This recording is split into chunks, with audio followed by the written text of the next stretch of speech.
Hi friends, in today's lecture we will study the difference between concatenate, concat and textjoin function of Microsoft Excel.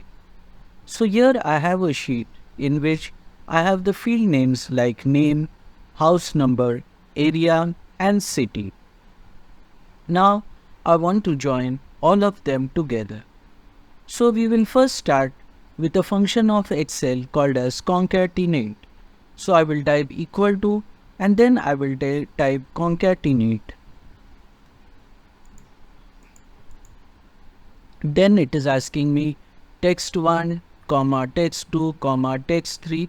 So I will select text1, then I'll give a comma, then text2, then I'll give a comma, then text3, then I'll give a comma, and then the last one, and after that I'll close the bracket and hit enter.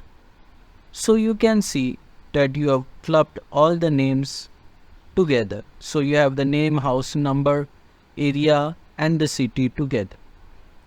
Now if I want to insert one space after the name, one space after the house number, one space after the area, then you have to edit the formula in such a way that after every name you have to type in quotation marks one blank space, then give a comma, then go to the next location, give one blank space, then give a comma, and then go to the last location, give one blank space, then give a comma and hit enter.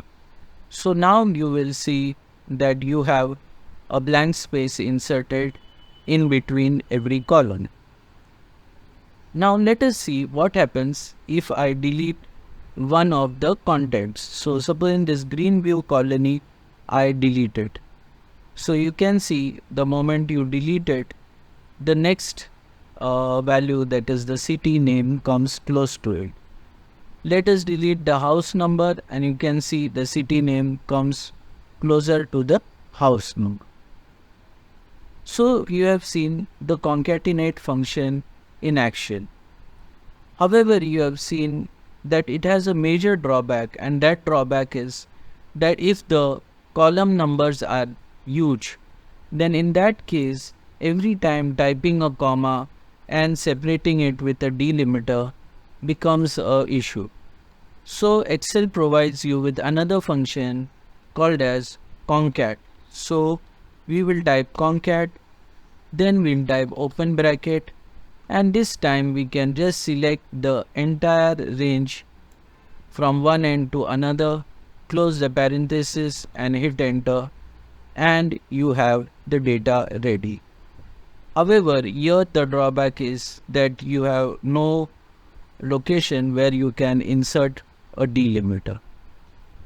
So finally, Excel 365 provides you with a function called as textjoin.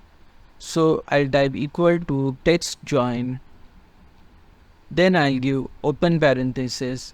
Now it is asking me first for what is the delimiter you want to give in between.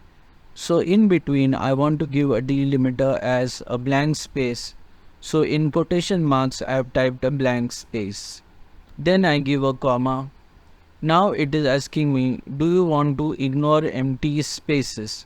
So when you want to ignore empty spaces, you give a true over there and then give a comma. Now it is asking you text1, text2, text3. So I can just highlight my range of cells like this, and I can close parenthesis and hit enter. And now you can see all the data has come close together, separated by the delimiter, that is one blank space. Now since we have given that ignore blank spaces as true, so if I delete this green view colony, you will see the next data, that is the city name, comes close to it, and if I delete the house number, the city name still comes close to it.